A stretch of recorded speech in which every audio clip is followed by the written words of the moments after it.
വയനാട്ടിലെ പൂക്കോട് സർവകലാശാലയിൽ റാഗിംഗ് ഭീകരതയുടെ ഇരയായി ജീവനൊടുക്കേണ്ടി വന്ന സിദ്ധാർത്ഥന്റെ ഓർമ്മ ദിനമാണിന്ന്.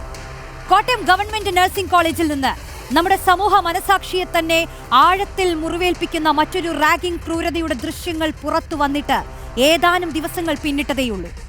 തൃപ്പൂണിത്തുറ ഗ്ലോബൽ പബ്ലിക് സ്കൂളിലെ 15 വയസ്സുകാരൻ മിഹിർ ജീവനൊടുക്കിയിട്ട് ആഴ്ചകൾ പിന്നിടുന്നതേയുള്ളൂ.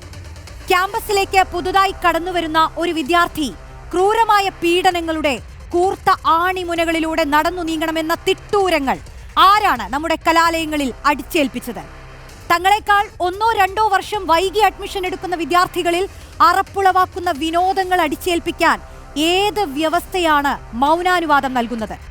തലമുറകളായി കൈമാറ്റം ചെയ്യപ്പെടുന്ന ഇത്തരം മാനസിക വൈകൃതങ്ങളുടെ ജീനുകളെ ആരാണ് ക്യാമ്പസ് ലബോറട്ടറികളിൽ സംരക്ഷിച്ചു പോരുന്നത്? ക്യാമ്പസുകളിൽ സ്വാധീനവും ആധിപത്യവുമുള്ള വിദ്യാർത്ഥി സംഘടനകൾ മുതൽ മാനേജ്മെന്റുകൾക്ക് വരെ ഇതിൽ കൃത്യമായ ഉത്തരവാദിത്തമുണ്ട്. ഉന്നതമായ വിദ്യാഭ്യാസ മോഹങ്ങളും കരിയറിനെ കുറിച്ചുള്ള സ്വപ്നങ്ങളുമായി ക്യാമ്പസുകളിലേക്ക് പ്രതീക്ഷകളുടെ ചുവടുമായി കടന്നു വരുന്നവരെ സ്വീകരിക്കാൻ ഹോക്കി സ്റ്റിക്കുകൾ കാത്തിരിക്കുന്നത് എന്തൊരു പ്രാകൃത വ്യവസ്ഥയാണ്! ഇനിയും എത്ര രക്ഷിതാക്കളുടെ നിലവിളികൾ ഉയർന്നാലാണ്, പച്ചയിറച്ചിയിൽ കോമ്പസ് മുനമ്പുകൾ ആഴ്ന്നിറങ്ങിയാലാണ്, പാഠപുസ്തകങ്ങളിൽ ചോര തെറിച്ചാലാണ് ഈ അനീതി അവസാനിക്കുക?